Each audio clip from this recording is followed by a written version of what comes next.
I push a button. There it is. Got it. You're beautiful. Hey, Holly, thank you so much for making all this gathering together possible. Thank you very much. Yeah. You are quite welcome. You guys have a wonderful evening. And Dr. Bill, it's nice to meet you. Nice to meet you, Holly. Thank you so much. Yeah. Cheers to Orlando. Yeah. So whoever's there, Jennifer, if you wouldn't mind putting your camera on, if that's possible. I think we have someone else who's on a phone. Telephone number 312-852-5656. We welcome you too. And before we welcome Renee. Hey, Renee, an active participant in the play chapter. Wonderful. You're on the West Coast of Florida, aren't you, Renee? Yeah. Good. Well, we may have a small group tonight because it's raining so hard in Rhode Island. Is that right, Bill? Well, Western Massachusetts, actually. I'm up in the Berkshires. Okay, good. Well, I think, let's see, it's a couple minutes after. I think we'll just kind of go ahead and informally begin. Sounds like a plan. Yeah. So in addition to welcoming everybody again, Renee and 312 and Jennifer, and of course, Dr. Bill is our guest speaker tonight, who's going to knock the socks off us in a playful way, a very enjoyable way. But before we officially begin, I'd like to share a little bit about Bill Strader that I know and have known. I'm going to guess over 20 years, Bill. Yes. I was thinking it's, yeah, over 20 years. Yeah. We used to hang out at NAEYC every year and in other places as well when we were in person. And that's where I really first met Bill, through our NAEYC organization. Well, maybe we should wait another minute. Hey, Paula, I think you're here. Paula Lopez. Yeah. Okay. Well, while we're waiting, I just wonder, since we don't have a huge crowd, if maybe we could take a minute, Bill, and find out who's here, and then I'll introduce you. Yeah, go ahead. You do what you need to do. I'm right here. I'm Beautiful. I'm happy. I'm fine. I've got tons of things and books and materials and all kinds of stuff that I have ready for us. You name it, I have it. So I'm ready to do whatever we want to do. Good. Good. Well, just who are the folks that are here with us? Renee, would you mind saying a little bit about yourself and where you're from, so Bill will have an idea? And we'll just do that with each person because there's 6 of us.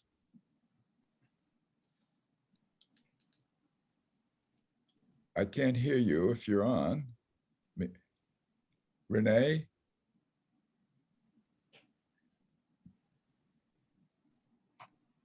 I think I'll switch till maybe that works. Jennifer, how about you? Are you there, Jennifer? Okay, 2 points. And 312, are you here? I'll go, Dr. Drew. Thank you, Paula. I'll go. My name is Paula Lopez, and I own a preschool in Ocala, Florida, and I'm happy to be here. Yeah. Me too. Hi. Bravo. Bravo. Hey, Stephanie, Cristodero, would you like to say hello? Yes. Where are you?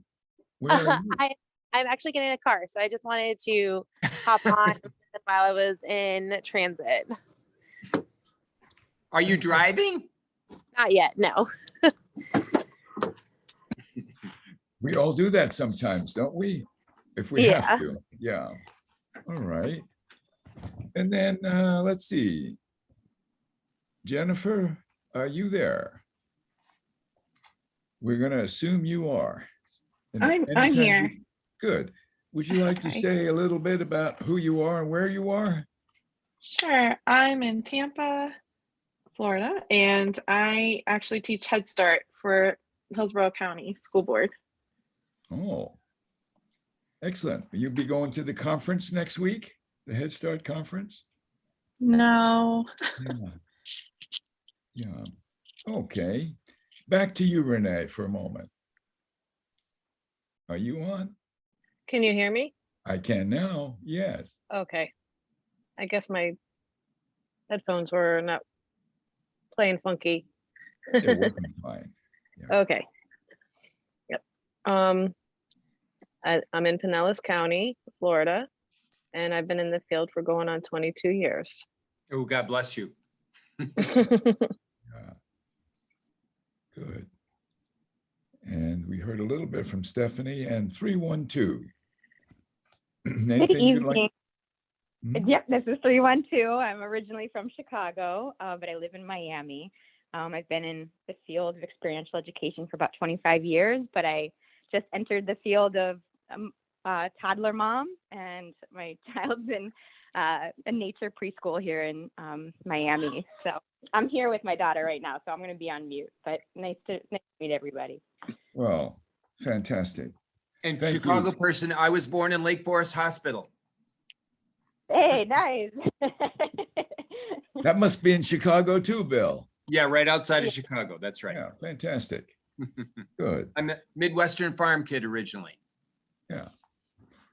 Well, just a couple of little things about Dr. Bill that I'd like to share that you may not be aware of. He's a longtime friend. We've been together in over 20 years at NAEYC, and he's a professor of early childhood education and also the real creator of the New England Symposium, which, as you might guess, advocates all over actually the world, I would say, Bill. Yeah, we're all over the place. Yeah. And also he's a founding director of a really important entity, and that is the Student Interest Forum of NAEYC. If you think about it, we all need to find younger people to kind of come into the organization and to embrace play as perhaps the most important part of early childhood. Well, Bill started within our NAEYC organization, the Student Interest Forum, a convening place where he's got young people all over the United States and universities advocating. Is that right, Bill? That's it. That's Yeah. it. And I'm pushing, pushing, trying to get those college students not only engaged with us, but engaged on campuses. And my promotion has been really around creating, developing, and designing and working as in early childhood clubs and organizations on campuses. And when they do that, then they do some outreach work and work with children, work with communities, work with the AEYCs, and we build this wonderful connection between the college, university clubs and organizations and the affiliates of NAEYC. What a cool idea. What a And cool we have our idea. conferences, like you have your state conference, excuse me, in Florida. Then the college students from all over the great state of Florida who have their early childhood clubs and organizations come on down to the conference and participate, get involved, assist and support the conference itself. And then this is cool. Then they get into the conference for free, woohoo, because they're helping out and being part of the conference and being part of the affiliate, the Florida affiliate of AEYC, which is very cool. Yeah. And Bill has been to the Florida AEYC annual conference before. And Yes. maybe we'll see him again in October in Jacksonville, Bill. Could be. Yeah. Just a couple of other things from his field work and also as a volunteer. He loves to go into classrooms and volunteer, working and reading with children and playing with kids. He's also worked in the field of migrant education and mental health. His degree, one of his degrees is in psychology. Bill, it's a supreme pleasure to have you present tonight. Thank you. Thank you. For Thank being you. here. I'm And with that, excited. I'm pleased. Want to just kind of take it from there, Joe, and see where it goes. Sure, let's do Yeah. that. Well, I don't know, I don't know if you could see behind me. If you were to look behind me, do you see the sailboat way back there? Can you sort of see it? I don't know if Yes. you can. If you Yeah. can see the sailboat back there, right underneath the sailboat, I have about 30 books, 30 children's books. And then over there on the side, there's another 20 some children's books that are specifically related to this. Oops. Uh-oh, I lost you.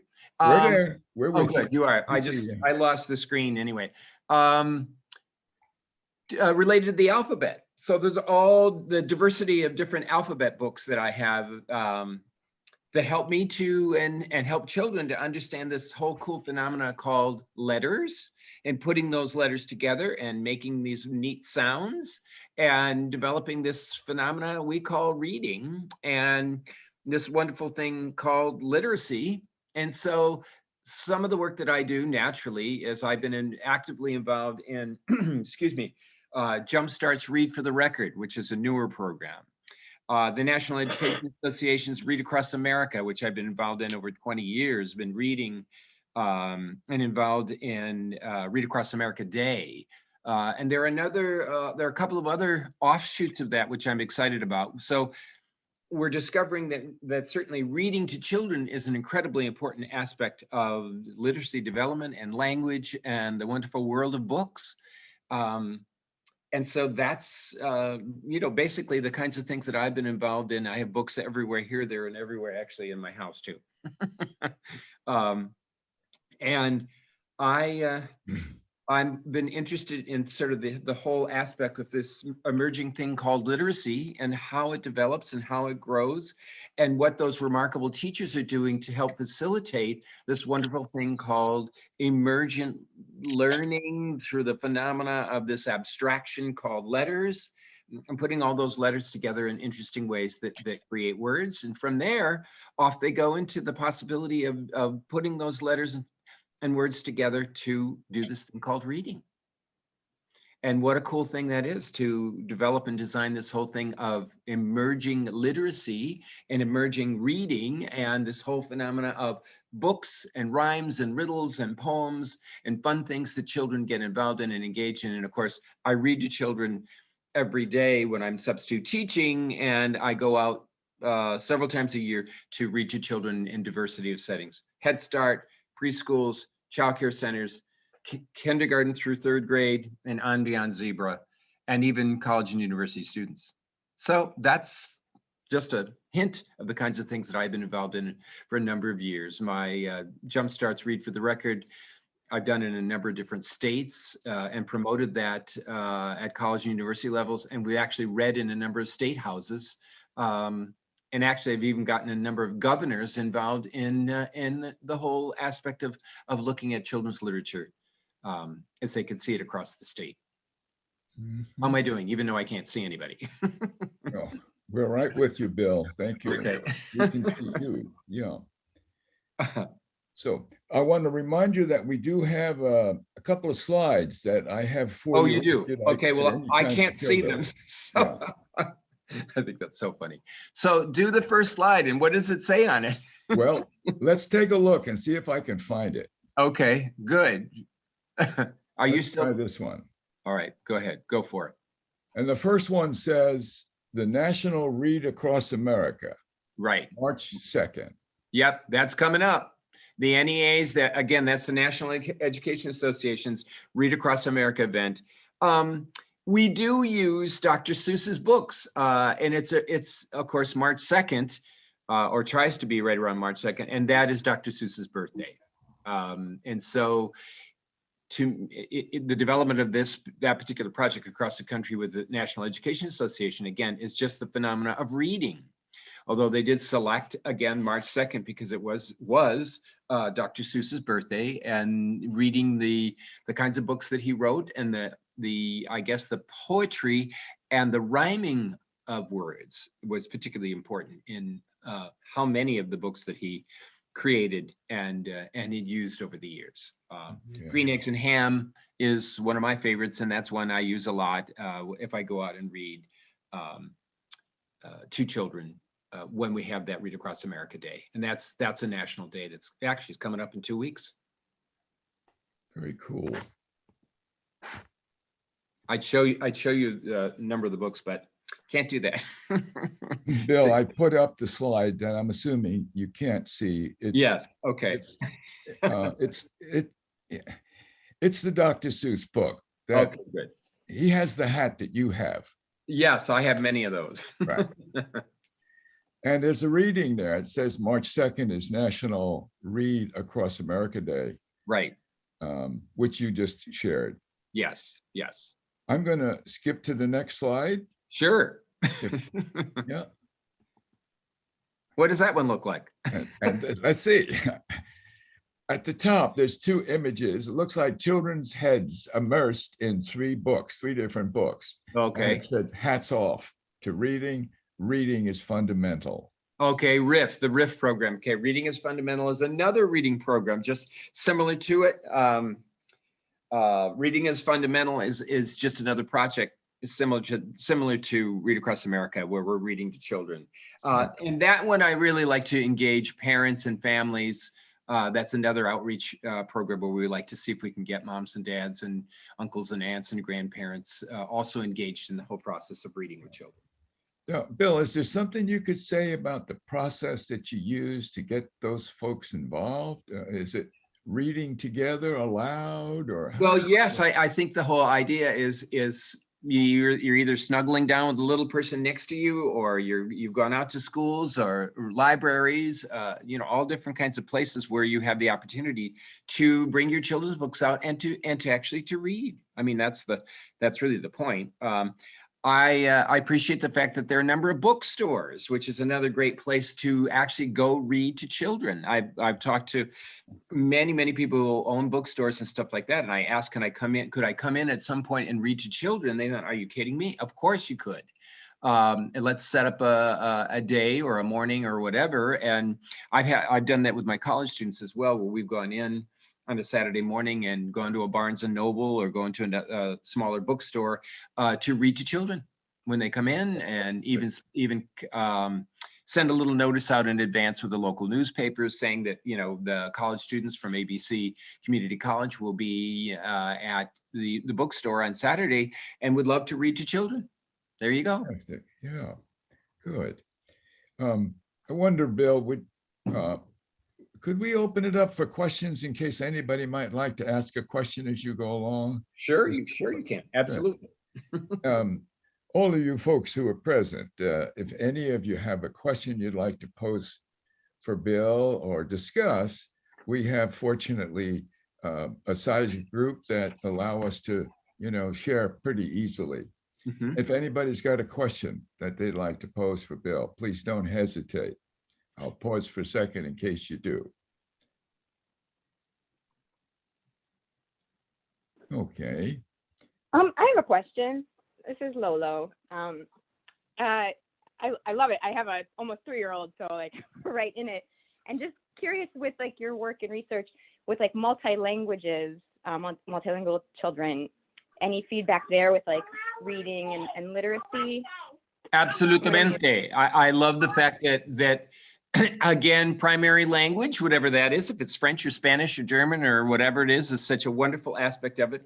And if we're doing English as well, I mean, there are many instances where, and actually I love to do this. I've got a couple of books where I have done this, where I have translated it both in let's say in French and in English. I have one book that I read, I can't get it right now, but we read to children in one of the schools that I worked with, and we translated into Spanish, French, and Russian, which was really fun. And we had 3 different readers reading in different languages and reading the book, and the kids thought that was the coolest thing because they're hearing it in a number of different ways. But they're also getting the idea that literacy is something that you enjoy and fun, whatever language, and you get this really cool thing of vocabulary and language, sound, what we call the phonological awareness, knowledge of print, which is another piece of it. I mean, all these pieces that relate to literacy and learning to read, but you're hearing things, these wonderful things called words, and the words can be done in English and in Espanol.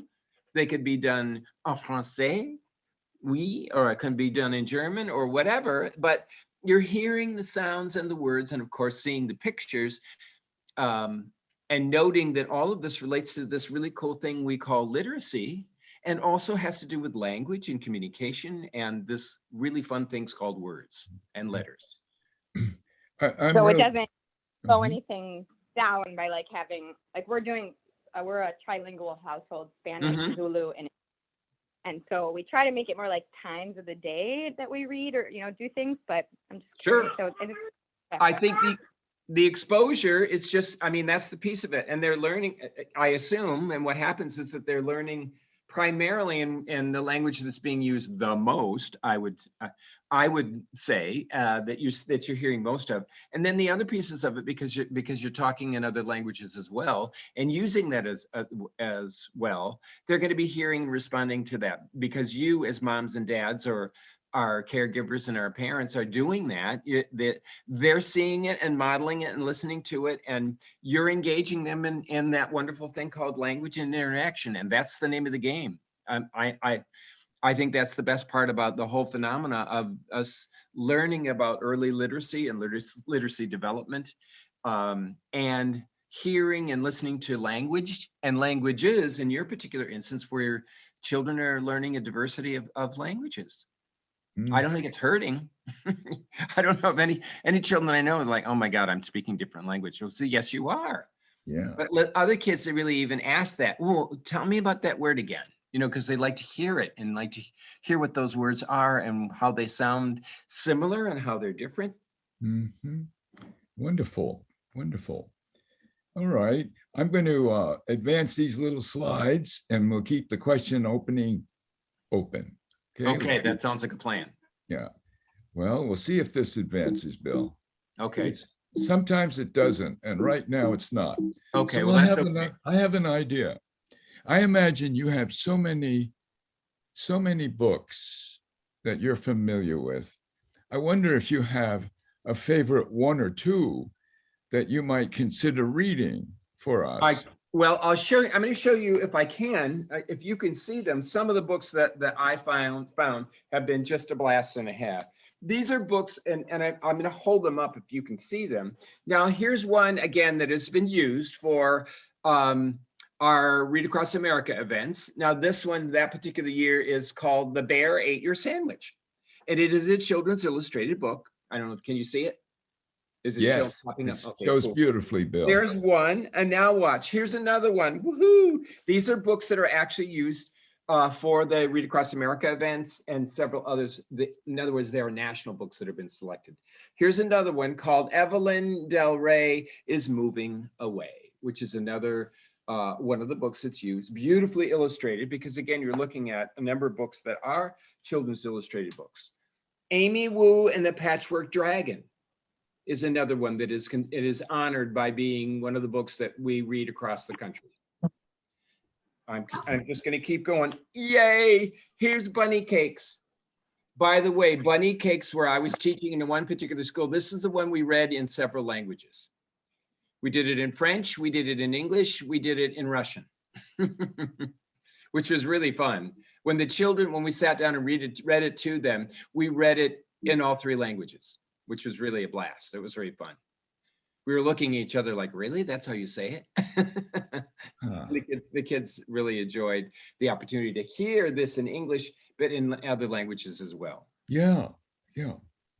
Another one, here's Not Norman, a Goldfish Story. Now this one, if I'm not mistaken, yep, it's done in French. And then we also have down below here, we have it in Russian. On the very bottom, we taped it underneath there. So not only were the words of this particular book, Not Norman, a Goldfish Story, was done in English and in Spanish, French, and in Russian. And we did that in the school that I work with here in Greenfield, Massachusetts. So that's another one. And this is one of the books that they use nationally for the, again, reading is fundamental programs, it jumpstarts Read for the Record, et cetera, et cetera. So that's just a few. Now, my very own. Now, wait, but do you have favorite books that you like yourself? Are there books that you read all the time? I'm going to show you just some of my own faves. That it's a yearly kind of thing for me. I always read it. One that I read, which it really is a play, is entitled Our Town, which is a classic. That's one I read every year, which I love. Another one, which again is another genre of this whole thing about reading, the poetry of Robert Frost. That's another one, because that's a different type of reading, but it's these cool things called poems. So another piece of literature or literacy. For me, because because it's just that it's something that I've always loved, is A Christmas Carol, which is, you know, for me anyway. This particular book is called The Annotated Christmas Carol, which, as if you know what an annotation is, you'll see that it's a little subsection of a particular aspect of the writing that is explained in more detail. So in this particular version of A Christmas Carol, which really goes back to the early 1800s in England, I learned so much about the culture and the language and what the life was like in the 1800s and 1700s in England as they celebrated this thing we called Christmas. Mhm. So those are just like for myself, because I have faves. I have my favorite books. How cool. And there's tons of them that I enjoy and that I read all the time, that it's in my collection, which, by the way, is another phenomena of this whole cool thing about literacy and literature, is the love of books and having books and enjoying books. And that's a whole nother thing about piles and piles and piles of them. Yeah. But I'm going to do something wild and wacky right now, because one of the things that I also love, Shel Silverstein's work, Where the Sidewalk Ends. And so, speaking of reading, I need to read this to you. It is entitled, ready? Sick. I cannot go to school today, said little Peggy Ann McKay. I have the measles and the mumps, a gash, a rash, and purple bumps. My mouth is wet, my throat is dry. I think I'm going blind in my right eye. I've counted 16 chicken pox. And then there's one more. That's 17. And don't you think my face looks green? My leg is cut. My eyes are blue. It might be instamatic flu. I cough and sneeze and gasp and choke. I'm sure that my left leg is broke. My hip hurts when I move my chin. My belly button's caving in. My back is wrenched. My ankle sprained. My appendix pains each time it rains. My nose is cold. My toes are numb. I have a sliver in my thumb. My neck is stiff. My spine is weak. I hardly whisper when I speak. My tongue is filling up my mouth. I think my hair is falling out. My elbows bent. My spine ain't straight. I think my temperature is 108. My brain is shrunk. I cannot hear. There's a hole inside my ear. I have a hangnail and my heart is what? What's that you say? You say today is Saturday? Goodbye, I'm going out to play. Yay! And that's just one of the fun things that Shel Silverstein has written. I've always loved that one. And the kids in school, they're always so dramatic, like, oh, so sick. And then when they get to the point where the kid's going to run out and play, they all start laughing at me. It's like, what? This is the poem. Yeah, and That's that what is I'm in saying to you. Where the Sidewalk Ends, Bill. Yes, this comes from Shel Silverstein's Yeah. book. It's a collection of poems. A great book. Silly things, Yes. Where Yeah. the Sidewalk Ends. Yeah. That's one that's a favorite of mine. And Yeah. and of course, there's so many books, and I have, as I said, behind me there are a veritable plethora of alphabet books. That's another thing that I prescribe to, and just in the sense of a huge diversity of alphabet books, which really help this whole idea of what we build when we put these letters together in different ways. Yeah. So the A, B, C, D, E, F, G, and then there's all different kinds of books. I must have, 1, 2, 3, 4, 5, 6. There's at least 10 books over there that are different. Like I don't know if you're from out west, but there's a Western ABC book out there. And I got another one that's right there called which is that one? Oh, the Race Car ABC. And then I have another one called the Artistic ABC, using beautiful artwork, different letters from A to Z. So again, a number of different books that I have that are just specific to the whole phenomena of the alphabet. Fantastic. A brief pause. I see someone else has joined us. Jacqueline Brooks, welcome. We welcome you. Are you there? I don't think she was here earlier, was she? I don't know. I'm sorry. I didn't see her. So you can't see us, is that right, Bill? No, I see a couple of you, and I see Jennifer. Jennifer's, you've got your glasses on, etc., but you're kind of frozen. Yeah. I'm seeing your. Oh, and it looks like you have a little person right next to you, Jennifer. A little bit of a head. I see an Yeah, eyeball. it's like an eyeball there. Yes, and just a tiny bit of forehead. Yeah. I know you're all going, what are they looking at? Yeah. Does everyone see the same screen I'm looking at, all of you, or no? I think so. We've got 8 people here. Okay, great, super. Well, I appreciate that. Yeah. Let me just throw out a bunch of stuff that's researchy kind of things. And when you're looking at this whole idea of literacy and this concept of literacy, and I'm gonna say literacy and then the phenomena of enjoyment. What? Enjoyment, yes. I've got these really cool, interesting books. The ones that we use are children's illustrated books, but as I get a little bit older, I don't really need as many pictures or pictures at all, because the pictures are gonna come from my head. Ooh, cool. That after a while, I'm reading Laura Ingalls Wilder, or I'm reading this book and that book, and I don't really need the pictures, because I can imagine, or I can think about what it must have been like for Laura Ingalls Wilder when she had to go out and chop wood, and she had to go down to the river to get water for them to use when they're cooking, et cetera, et cetera. But that was part of Laura Ingalls Wilder's life. And by the way, Laura Ingalls Wilder books is about the real person called Laura Ingalls Wilder. These are true stories and actual books written about her life as a child who moved west, and what it was like to be in the West, and really during the time of prairies and woods and off into the wilderness before there were anything called cars. So let me just say, literacy is a component of enjoyment.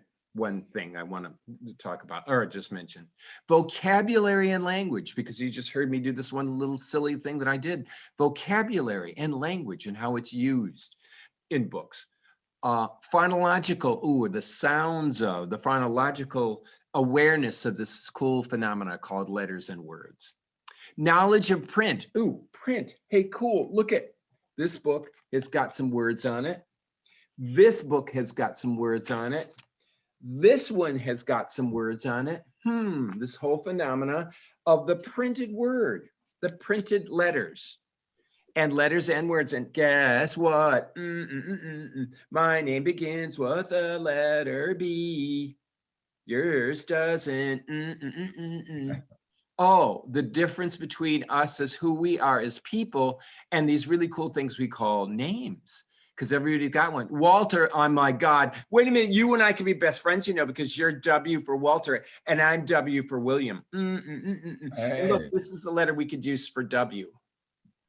So Walter and William, get it? We're our same letter. Excuse me. Cool. Jennifer, Jacqueline, you both have the same letters.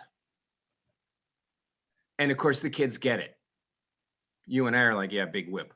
But they get it. Yeah. Letters and words. Oh, comprehension. What did you get when you heard this story? What did you learn? What did you hear about in this particular story or poem or whatever it happens to be? Comprehension. What did you get? And then, of course, just the love of books and other sources of print. Other sources of print. Guess what I got from a friend who sent me this really cool thing from, I don't think you could see it, from Australia. G-Day mate. Yep. How cool is that? G'day, mate. G'day, mate. Yeah. And this over here, this says Philippines on it because, I don't think she's here, because my significant person lives in the Philippines. Can you see that? There, Philippines. Yes. But it's a calendar. Oh, cool. You lift this up and you can turn these things around for the days. How cool is that? Yeah. Don't touch it. This is mine. Tuesday, the 22nd. Oh, by the way, 22222, Yeah. That's pretty cool, right? Isn't it? And Yeah. you're all like, yeah, right. The big whoop. 22222. Now, none of us are going to be around for 3333333, But isn't that Hopefully cool? you get to 2, 2, 2, 3. Yes, Walter, were you around for 111111? I don't think so, Bill. Sorry, just teasing. Anyway, so that's a cool thing. Now, the library area, the book area, the dramatic play area, toys, games, manipulatives. Let me go art area, science area, sand and water, music, movement, cooking, computer, woodworking, outdoors. Guess what? We can have words and letters, and I'm betting many early childhood programs have an area even that might even say the block area, and it talks about this cool thing called the block area and all the different kinds of blocks that are available for children to muck around with and mess around with. I've got this really cool bag that's red, and it has little blocks in it, an entire bag. I'm not kidding you. They're all wooden, they're beautiful, they're all the same size, and my bag is about this big. I'm not going to go on any farther. The guy over there is smiling and laughing. Anyway, because he and I have seen those blocks for years and years, and every time at the national conference, I got to go find them to see what the people are doing when they're building and constructing their wonderful creations using those blocks, which I love. Those are a blast, by the way. I have 15 to 20 different types of blocks myself that I break out when I'm presenting and doing things with the New England Symposium on play, and like to get the diversity of different blocks to show people how many different kinds of blocks there are and are available for people to create and to work with. Cool? Yeah, very cool. And yet all of that can be related to this phenomena called literacy and language, because kids are talking and using words and using language and even creating words using those blocks. How cool is that? Yeah. Yeah. It brings me back some years when I was working in the Boston schools with Henry Olds, a dear friend. Actually in Worcester, we began in Worcester, Massachusetts. Yep. And the idea was making books with children. And I wonder if you might talk about how that process is used for children. You know, they can take their paper and shape the book itself. Like if you're writing about, I don't know, football or baseball, you could make the book and maybe talk a little bit about how important it is, not only to read with children or have them read, but for him to have the experience of creating those forms with letters in making books. I bet some of the folks here on this call this evening, Bill, have done that with their children, but maybe you could start us off on that idea. I have to tell you this right now, that the school that I substitute teach in, called Rowe Elementary School, all of the children in the 5th and 6th grade made complete comic books. And if you're familiar with the comic book concept, the little squares, they're doing writing, but they're also illustrating them, and they're complete. It's a complete comic book, and these are amazing. I mean, the stories are phenomenal.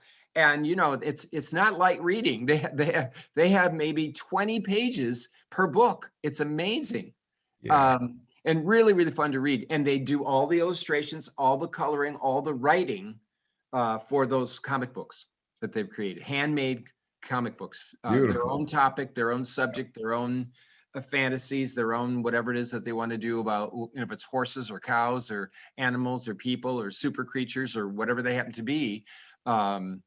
They created the entire thing. They're fascinating.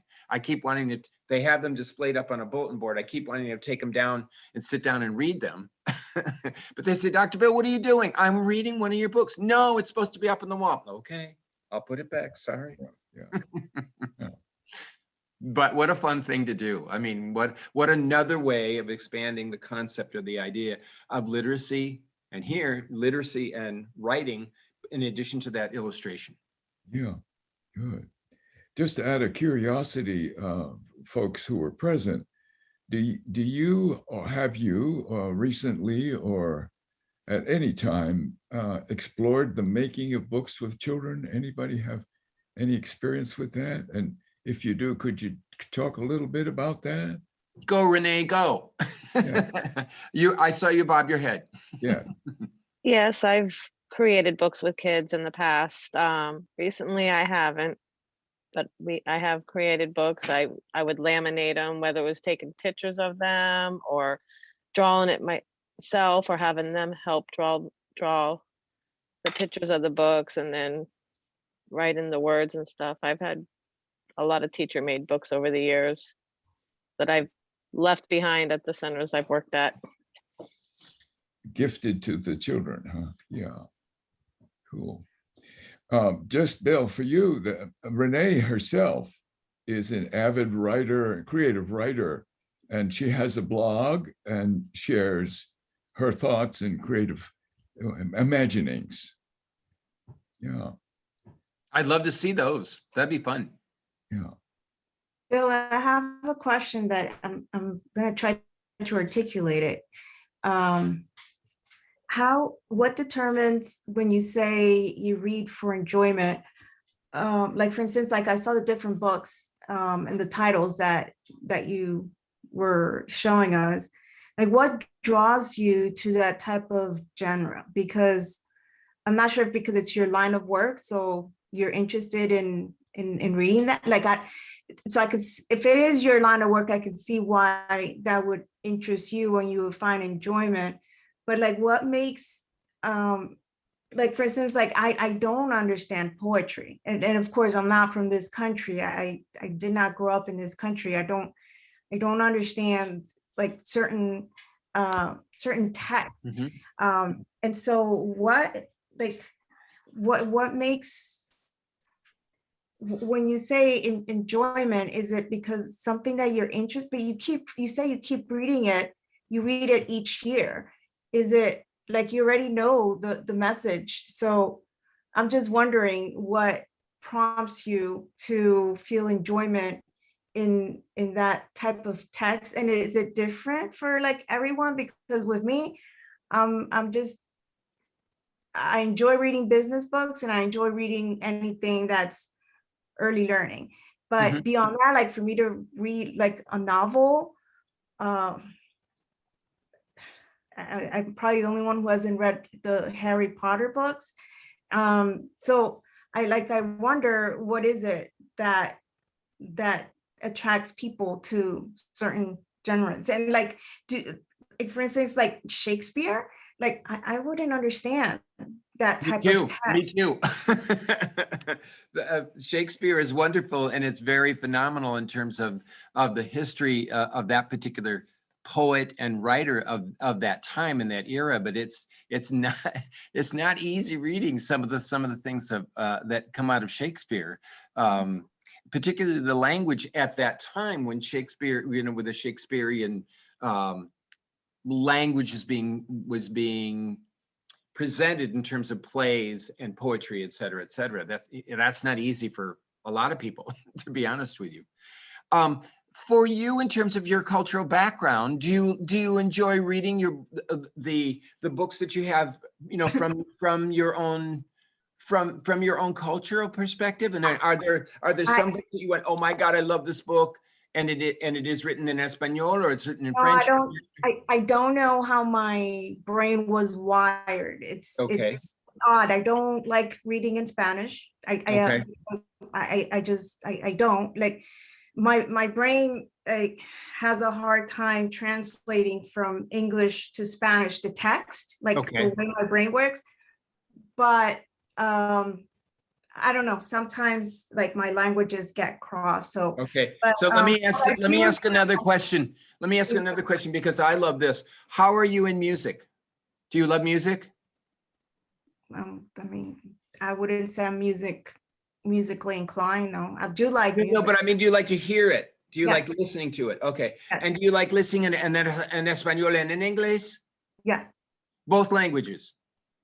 I understand it in Spanish, but there's certain music that like rap or hip hop, like some of those I don't understand. No, I understand that. But I mean, if you were to say, because I love the diversity of world music. Yes. So I love listening to all different kinds of music, whether it's from the Far East or from the Middle East, or if it's from our Hispanic communities or from so many different genre, well, you say genre, so many different aspects of the phenomena of what we would call music and what music does to and for us as Mhm. another aspect of our human development. What kinds of music do I listen to? All kinds of music. I love, the diversity of music from many, many, many cultures. I'm a percussionist, sort of indirectly, in that I myself did play what are called the timpani in orchestra, and I played the drums, and hearing for me the rhythms of different kinds of sounds, which, by the way, the rhythmic things of poetry, the rhythmic things of words, of how languages are spoken. En espagnol and en inglés, en français, oui. I love the languages. It's just so much fun. It just, to me, they're interesting, although I don't get them all the time, and I don't get in certain languages are much more challenging. My significant other is from the Philippines, and her language is also extremely interesting. Magandang gabi, magandang umaga, magandang hapon.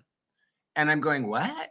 I just said good morning, good evening, and good afternoon in the language of Tagalog, which is interesting to me because it's own language, but it has a Hispanic influence to it too, because, well, I hate to say this, but back in way, way, way back in, it was the Spanish culture that it took over and, what would I want to say, not attack, but really dominated what happened in the Philippines. So the Spanish influence in terms of language became a piece of it, a lot, as well as English. Mhm. So that's 3 different languages I'm hearing within their own structure of their languages and their songs and music, et cetera, et cetera. Really, really interesting. But I guess that's just a piece of hearing and listening, another aspect of this wonderful thing that is enjoyable to us. And for what we're talking about tonight is really the aspect of literature and literacy. But guess what? Songs, rhymes, riddles, poems, songs are so cool because kids sing the songs and they're doing interesting things with the words of the songs. Although we could read them, we can also sing them. And that, how interesting that is when you're hearing kids singing particular songs. Is just another way of hearing and listening this whole phenomena of looking at language, or language being presented in a different way as they're doing this thing called singing. Oh, and you mentioned something about rapping, which is another form of talking like this because I'm using rhythm. Well, no, yes and no. It's just like sometimes they use metaphors, I guess, to speak, Yeah. and that just goes over my head. And Me so too. Me too. I like the beats or like the sound, but I'm one of them. Like they could be cursing, and I wouldn't know that they're cursing. I just like. I understand. But I just think, again, it's the whole phenomena of the sound and what it sounds like, and the phenomena of words, and which I thought so interesting, and how they're expressed and what they say or don't say, and the whole phenomena of being able to do this thing called reading, which you're reading these particular things, whatever they're called, the reading loud, the storytelling, the English is hard. So it's all those different kinds of things. Play and literacy. In other words, let's play a game. You play stop and go, and then we say yes and no, and we're going to play these different games. But we're going to play it in English and in Spanish and in French and in German and in whatever, just because we can. So I'm bilingual, and I think English is harder than Spanish. Yes. Not because Spanish is my first language. I don't know. Sometimes I think I speak more English than Spanish. Well, I should say I'm more fluent in English than I am in Spanish. However, like when you read in Spanish, it's the same. You like the way you read is the way you speak. Right. Whereas like Thursday, THR, like you have to know the sound that it makes in order for a person from a different language to be able to read. So when you mentioned, and also you to hear it, Russian, seeing it on print and hearing it and spoken it's very different. It's not the same. So and I agree, that's challenging.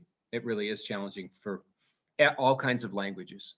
And so what I do find, and this is from my personal experience. So at our school, we expose the children to Spanish because of the Latin roots. Mhm. So because of that, like when I hear the languages such as Portuguese or Italian, I don't know how to speak, but based on the words that they say, I can pick up the Sure. conversation, Yes, like what yes. they're trying to communicate. So I think that when children are exposed to those Latin roots at an early age, later on, it could help them with language development. And even for English, you know, there's certain words that the root comes from Latin. And so you're able to understand the definition or the significance of the word just by knowing that. Right. Absolutamente or absolutely.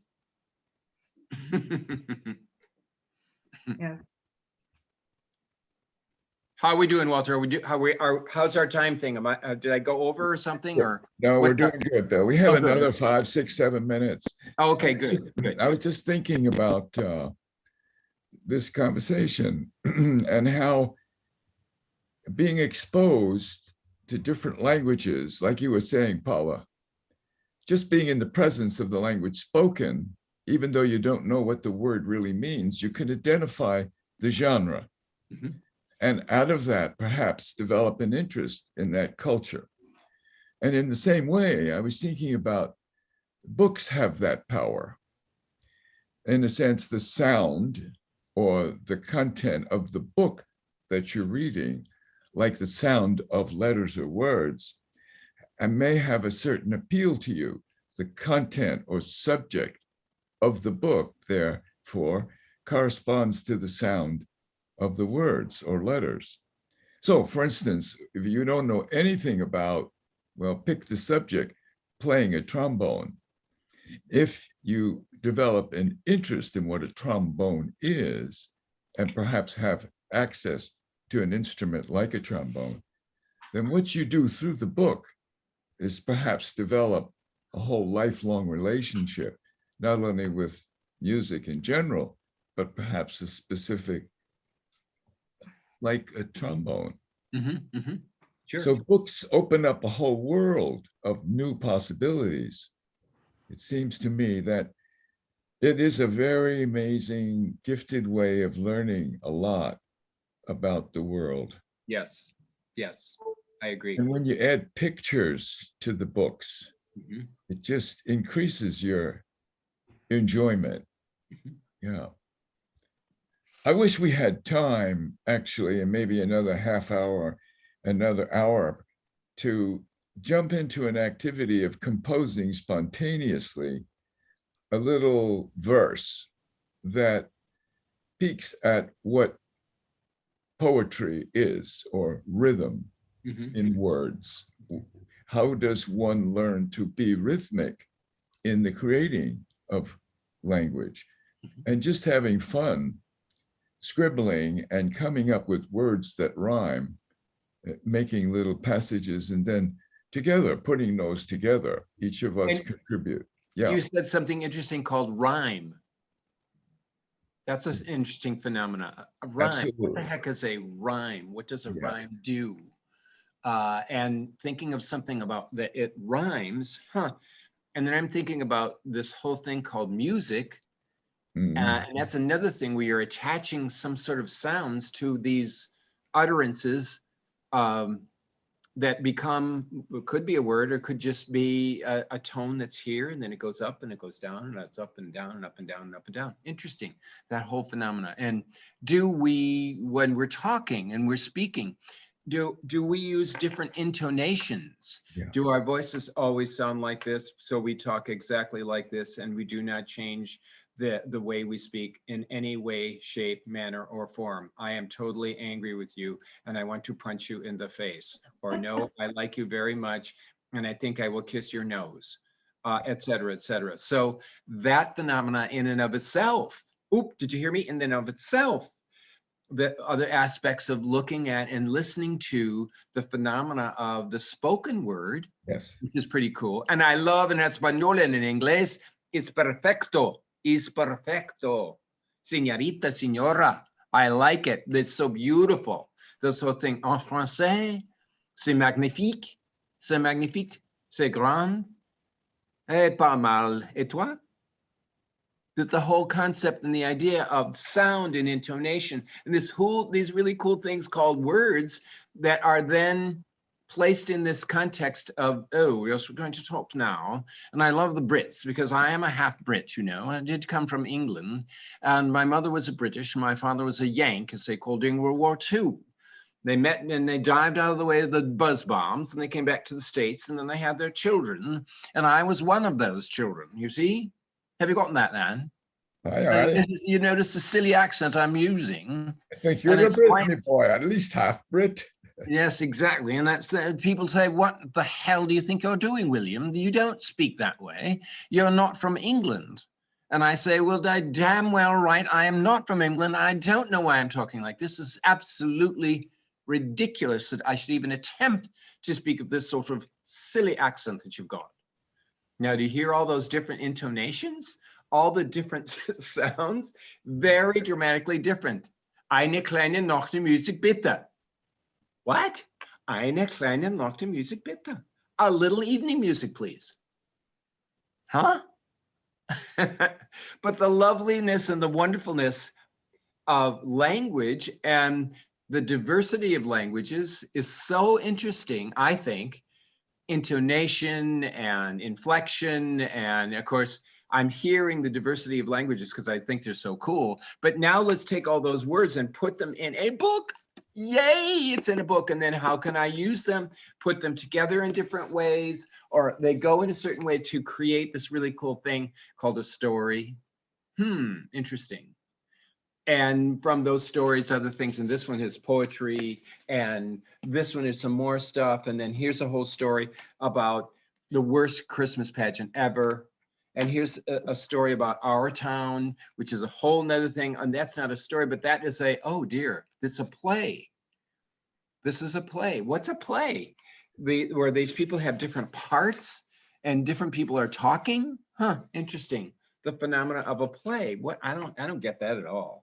How weird is that? Anyway, these are just things that relate to the phenomena of, I guess, literacy and literacy development. So, and this is what we're all about. Yeah. Yay. And we're all about it through play. Oh, by the way, why are there only 24 letters in the alphabet? Come on, why? You know why? Because L&M started smoking and they got kicked out because they were making too much smoke. Get it? L&M? Oh, sorry. No, there's not 24, there's 22 because I thought there was 26. No, 26, you got 26, 25, 24. No, it's 22 because E.T. went home. E.T. went, sorry. Oh my God. Once you get started, you know, it's like that.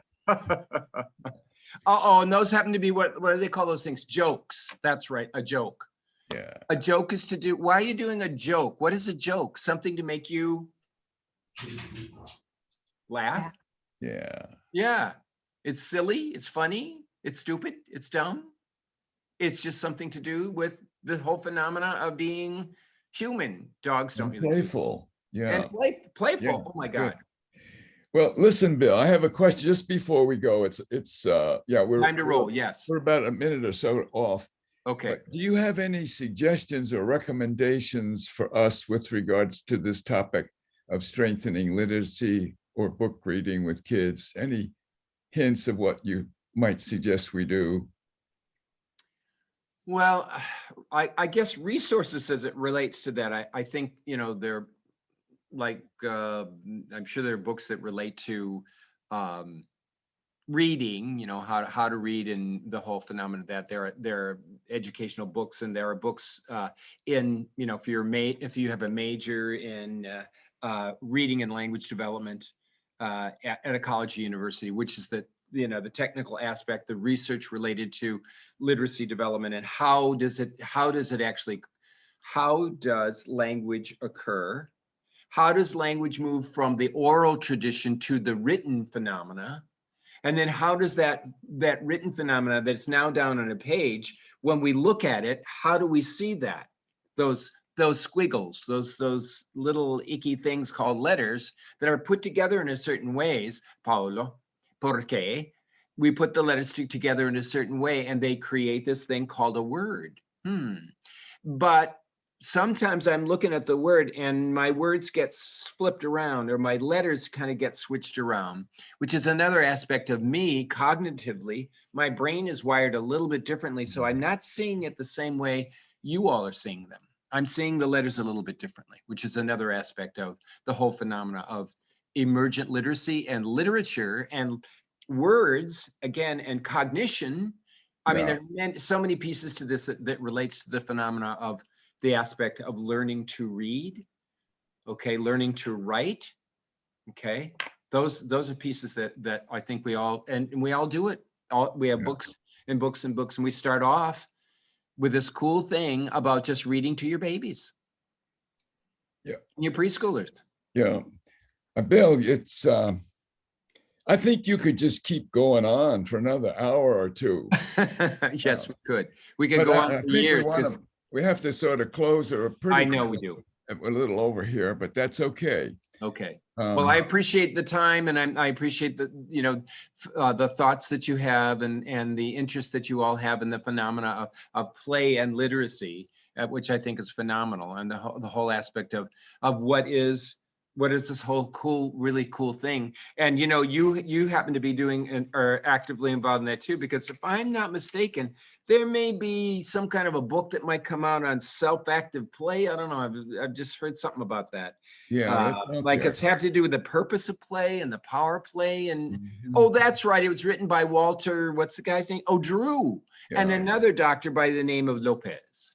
Perfecto. So right then and there, I'm just saying, isn't this cool that we are now continuing our wonderful march on the importance of play in the development of children? Yeah, it certainly is, Bill. Thank you so much for contributing to that spirit. You're a wonderful, wonderful gentleman with a spectacular perspective of the world, a love of children, and certainly a love of books. We're so glad you could be here, Bill. Me too. I was too. And there's so much more we could share. I'm sorry. You couldn't see all the books that I have behind me. Wait a minute. Lean this down there. Right where that big schooner is, right in front of it. We see stacks of books. Fantastic. Those are all alphabet books over there. And then over in that corner, there's a whole bunch of other books that I have as well. That are the books that are used each year for Jumpstart's Read for the Record. There's fantastic. One each year. Okay. Before I forget, Julie Perry asked me to say best wishes to you. She's up there in New England and returns sometimes later this week. Julie Perry. Yeah. That sounds like a plan. Okay. We'll tell her safe trip back where she is. Okay. We love you very much, Dr. Bill, and appreciate your being president and inspiring us to consider books. President of what? I'm not president of anything. Although I was president of the Rhode Island AEYC. I was president of the Montechusett area AEYC. And now look at me. Here I am in the wilderness, in the rain, snow, sleet. And I'm a substitute teacher. In some ways, we're all in the wilderness. To everyone else, we say also best wishes to you. And thank you so much for coming to this Play Chapter meeting. This was a blast. Thank you so much. Thank you, Bill. Thank you. Night, night, everybody. Live long and prosper, men and women of Earth. Yes. See ya. Bye, Bill.